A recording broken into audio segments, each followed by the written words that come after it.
Bonjour à tous. Ces jours-ci, on parle beaucoup de la liberté de culte, un sujet devenu sensible pour beaucoup de fidèles catholiques. Ce week-end, il y a eu des manifestations des jeunes catholiques qui réclament la possibilité de célébrer la messe en biblique, la messe dominicale surtout. On entend là une réelle souffrance, un manque devenu cruel. J'entends cette souffrance parce que c'est aussi une souffrance non moins réelle pour nous les prêtres lorsque nous célébrons dans une église vide. Alors comment nous pouvons vivre cette souffrance tant que l'interdiction n'est pas levée? Nous ne sommes pas maîtres de la situation. Et je pense que comme toute souffrance vécue dans la foi peut devenir féconde spirituellement. Interrogeons notre rapport avec ce grand mystère qui est l'Eucharistie, qui nous procure le salut. Alors c'est un moyen de creuser cette fin de l'Eucharistie et de nous approcher de Dieu qui se donne à nous dans ce grand mystère. Je m'en souviens lorsque j'étais encore séminariste, lors d'une retraite spirituelle avec le séminaire, le père Valin, qui a prêché cette retraite, nous a proposé à lire un texte, un grand poème de Paul Claudel intitulé La messe Lapin. C'est un grand poème qui a été inspiré par la liturgie de la messe, la liturgie de l'Eucharistie. Il nous a dit que en tant que futur prêtre, c'est une œuvre littéraire qui pourrait nous aider à entrer plus profondément dans le mystère dont nous serons ministres. Alors, aujourd'hui, à mon tour, je voudrais vous le proposer à vous, ce poème, si ça peut vous intéresser, si vous pouvez le procurer, parce que les librairies sont aussi fermées. Alors, ce poème a été composé en 1917 à Rio, au Brésil. Vous savez que Paul Claudel était un diplomate, donc il représente la France à l'époque au Brésil. Et il est parti tout seul. Il a quitté la France au début de l'année 1917. Son épouse était enceinte. Elle attendait un enfant. Du coup, Claudel a laissé son épouse et ses enfants en France. Il faut dire que en 17, on était en pleine Première Guerre mondiale. Les voyages entre les continents étaient aussi dangereux. C'est sans doute aussi pour une raison de sécurité qu'il est parti tout seul. Et en mai Claudel a écrit dans une lettre adressée à un ami, il a quelques lignes qui résument bien son état d'esprit. Alors il a écrit ceci dans cette lettre. Je m'ennuie beaucoup, comme vous pouvez l'imaginer, loin de ma femme, des miens, de tout ce que j'aime.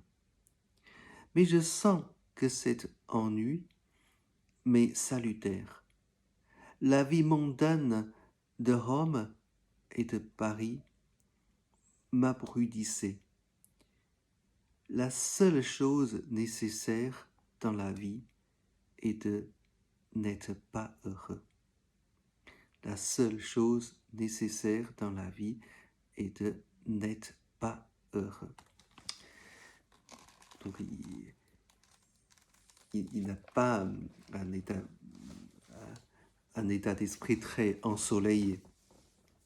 Alors, c'est dans cet état d'esprit qu'il a composé ce long poème qui a une trentaine de pages, et il a passé plusieurs mois à l'écrire. Il a commencé en mai, il a achevé en décembre. Je voudrais souligner que c'est une œuvre, c'est un vrai chef-d'œuvre qui n'est pas oublié. Il a une dizaine d'années, en 2009, il a connu encore une édition critique.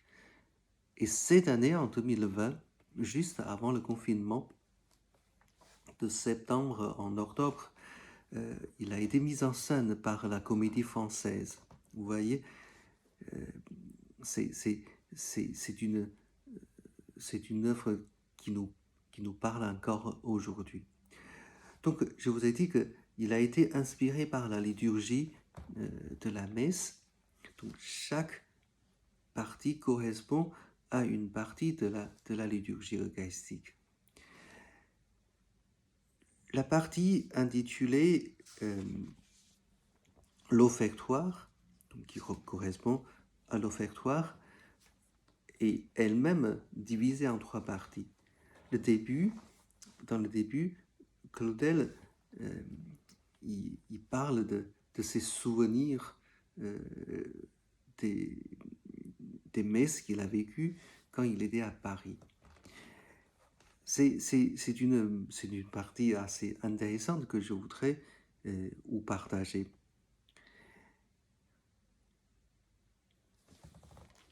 Le curé, dans cette église de Paris que je sais, après qu'il a chanté le credo, quand il dit Dominus vobiscum, se retourne vers l'assistance qui est de femmes et d'enfants, et il y a encore pas mal d'hommes.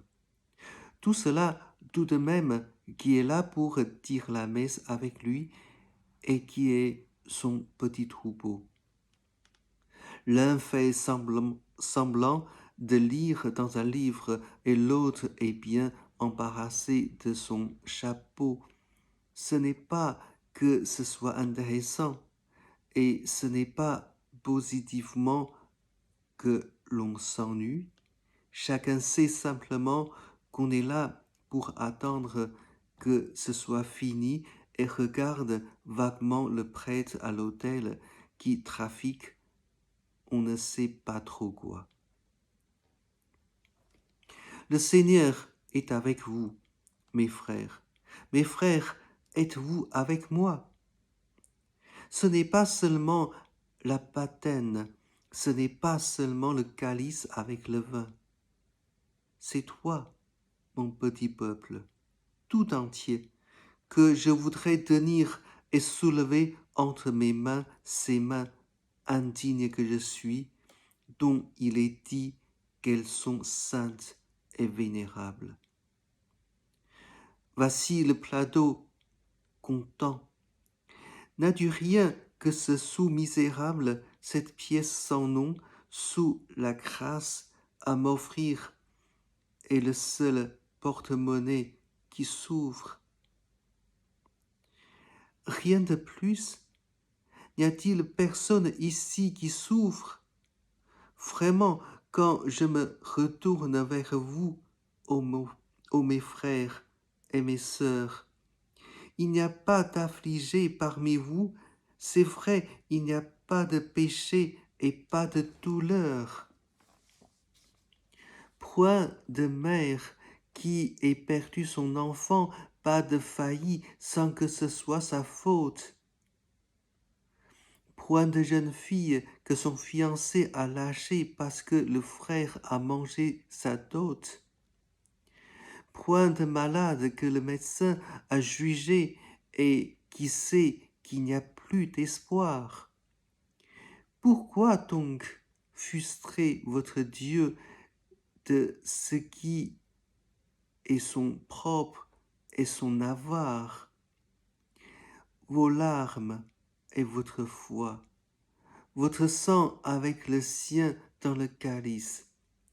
C'est cela comme le vin et l'eau qui est la matière de son sacrifice. C'est cela qui rachète le monde avec lui, c'est cela dont il a soif et faim. Ses larmes, comme de l'argent jeté à l'eau, grand Dieu, tant de souffrances en vain. Ayez pitié de lui, qui n'a eu que 33 ans à souffrir. Joignez votre passion à la sienne, parce qu'on ne peut qu'une fois mourir. Et ne l'entendez-vous pas, tout pas, qui vous parle et qui vous dit « Prebemiki cor tuum » donne-moi ton cœur, ô mon enfant. Plus loin, mon Dieu, je vous offre l'absence de tout. Ce pain dérisoire sur ma table, ce vin fugitif, c'est comme si je communiquais avec rien. Ces choses en qui toute apparence se résume, j'ai en moi de quoi les détruire assez bien pour qu'il ne reste plus que vous. Mon Dieu, je vous offre ce grand désir d'exister. Mon Dieu, je vous offre ce grand désir d'échapper au hasard et à l'apparence. Dans l'amour qui est ma fin face à face, dans la cause qui est la vérité, là seulement je trouverai ma résidence. Ce corps qui, il ne tient pas tellement à vous qu'il n'y ait moyen de le secouer. Ce sont les soldats de France sont là pour dire qu'il y a moyen de le répandre. Ces choses pour nous éloigner de vous, si nous le voulons que vous nous avez donné, il y a moyen de vous les rendre.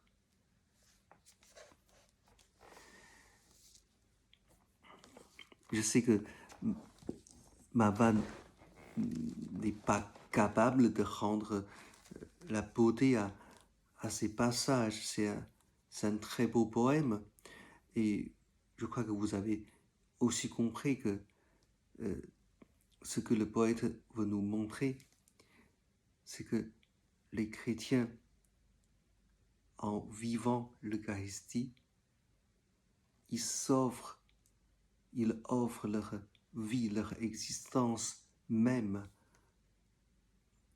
en tant qu'offrande offerte à Dieu et qui devient sur l'autel l'Eucharistie avec le corps et le sang du Christ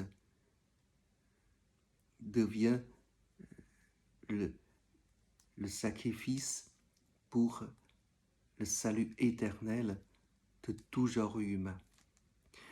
Alors si la célébration de l'Eucharistie nous est ensemble, nous est impossible à ce moment, alors rien ne nous empêche de, de nous, de, de nous offrir, de nous ouvrir à Dieu dans, dans nos prières, dans notre communion fraternelle, communautaire, les uns avec les autres. Voilà. Sur ce, je vous souhaite une bonne fin de journée et à très bientôt.